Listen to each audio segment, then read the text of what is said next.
Salam sepak bola, teman-teman netizen atau warganet. Welcome back ke konten terbaru dari channel YouTube Bola Bung Binder. Dan di konten terbaru hari ini, saya ingin memberikan preview dari dua pertandingan di Liga 1. Yang pertama antara PSM Makassar versus Persija Jakarta, dan yang kedua antara Borneo FC versus Persib Bandung. Saya ingin membahas dulu pertandingan pertama yang akan dimainkan pada hari Jumat sore antara PSM versus Persija, yang sama-sama kita tahu adalah dua tim besar di Indonesia yang juga secara kebetulan musim ini dilatih oleh pelatih baru. Di PSM ada Bernardo Tavares dan di Persija ada Thomas Doll. Secara hasil akhir memang untuk sementara Bernardo Tavares unggul karena timnya berhasil meraih dua kemenangan di dua pertandingan awal. Yang pertama lawan Sleman away, kedua lawan Bali United home. Sedangkan Persija Jakarta kalah di pertandingan pertama lawan Bali, tapi bisa menang lawan Persis Solo di pertandingan kedua dengan skor 2-1. Dan secara permainan sebetulnya tidak jauh berbeda cara bermain dua tim ini, mengandalkan pressing, passing, dan juga pergerakan.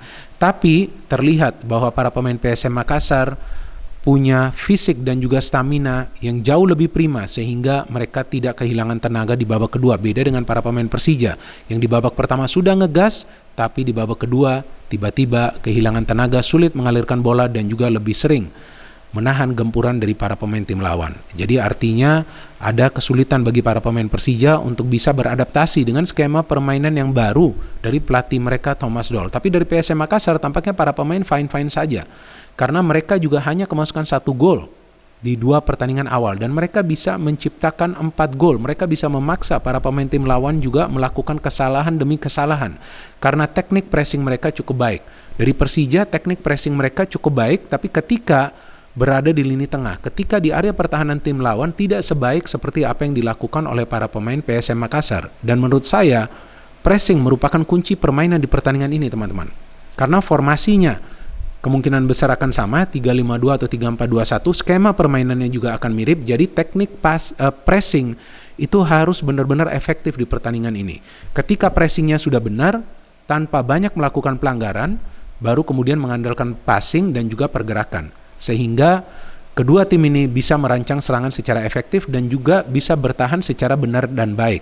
Dari susunan pemain tampaknya Persija tidak akan full tim karena ada Kremenchik, Firza Andika yang tidak bisa bermain. Ya, saya menunggu nih siapa pengganti dari Firza Andika. Kemungkinan Rio Fahmi ya yang akan bermain di kanan, kemudian Frankie bisa digeser ke kiri.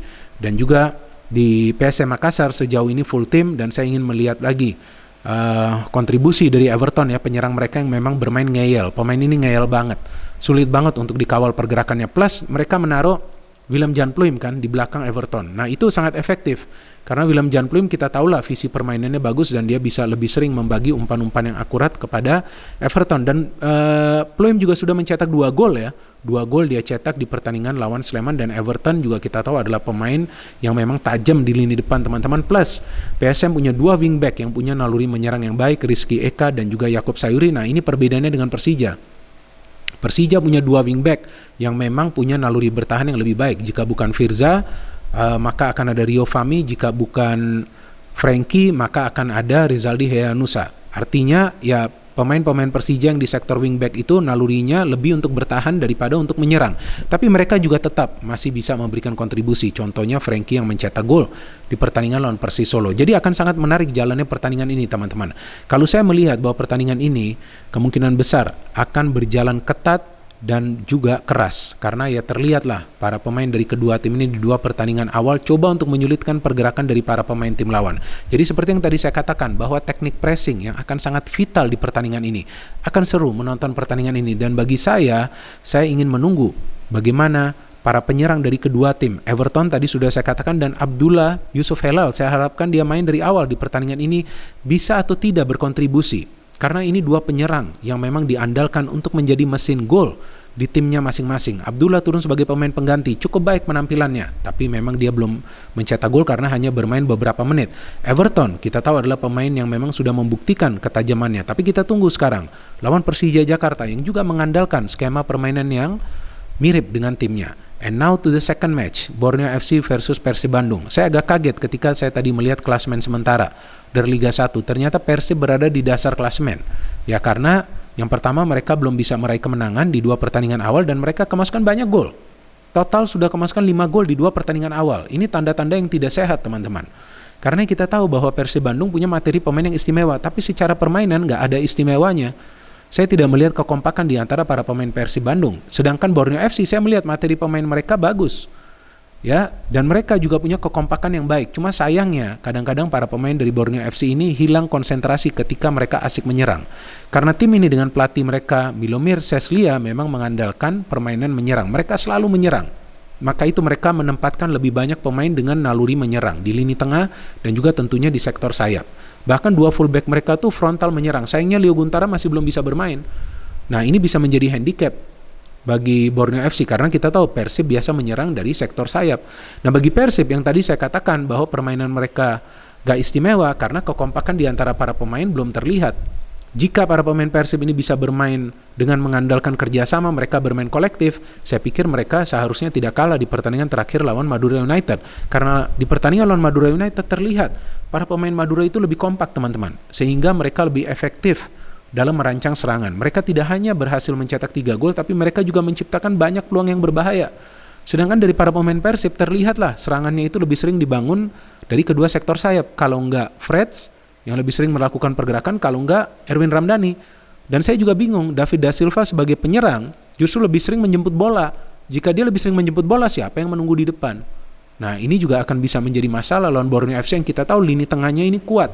Lini tengahnya agresif. Memang Sultan Sama cedera ya, tapi kita tahulah mereka punya pemain-pemain lain. Belum lagi ada Lili Pali yang akan melakukan pergerakan-pergerakan liar. Dan kabarnya Javlon sudah bisa bermain di pertandingan ini. Jadi lini pertahanan mereka akan benar-benar solid teman-teman. Sayang penjaga gawang mereka Angga Saputro ya cedera, tapi Syahar tampaknya yang akan menjadi starter ya. Syahar juga adalah salah satu penjaga gawang yang bisa diandalkan. Jadi pertandingan antara Borneo dan Persib ini menurut saya akan berjalan sangat seru teman-teman, dan kemungkinan besar akan banyak gol yang dihasilkan. Nah, kabar baiknya dari Persib bahwa beberapa pemain inti mereka sudah siap untuk dimainkan. Nah, kita tunggu nanti apakah Ricky Kambuaya atau juga David da Silva bisa turun atau tidak dari awal. Tapi saya melihat bahwa para pemain Persib butuh kekuatan di lini tengah. Artinya mereka tidak hanya harus menyerang secara baik, tapi juga bertahan secara baik. Lawan Madura itu terlihat mereka termakan terus counter dari para pemain Madura. Mungkin karena belum bisa bermainnya Ricky Kambuaya. Musim lalu kan ada Klok dengan Rashid. Semoga Ricky bisa bermain di pertandingan ini dan kita bisa melihat apakah dia bisa memberikan kontribusi atau tidak bagi Persib Bandung. Walaupun ini pertandingan perdana dia di Liga 1. Tapi dia harus membantu Maklok. Sedangkan dari Borneo FC saya melihat Pato ini menjadi pemain yang bahaya. Jika dia mendapatkan suplai bola, saya yakin dia akan bisa mencetak gol. Dan juga ada Ahmad Nur Hardianto. Ya, Borneo ini berani bermain dengan 2 striker. Artinya apa? Tim ini mengincar kemenangan. Akan sangat menarik jalannya pertandingan ini teman-teman. Yang saya feeling akan menghasilkan banyak gol di pertandingan ini. Karena kita tahu 2 tim ini mengandalkan strategi yang menyerang. Dan kita menunggu apakah Persib Bandung bisa keluar dari dasar klasemen. Dan apakah Persija bisa tetap bermain dengan performa yang sama seperti yang mereka bermain di babak pertama dan juga di babak kedua. Kita juga menunggu apakah PSM Makassar bisa menang 3 kali secara berturut-turut, dan kita juga menunggu apakah Borneo FC bisa kembali menang di kandang setelah sebelumnya mereka mengalahkan Arema FC dengan skor yang telak di kandang mereka sendiri di pertandingan pertama Liga 1 musim ini. No hate, no politics, only football. Salam sepak bola.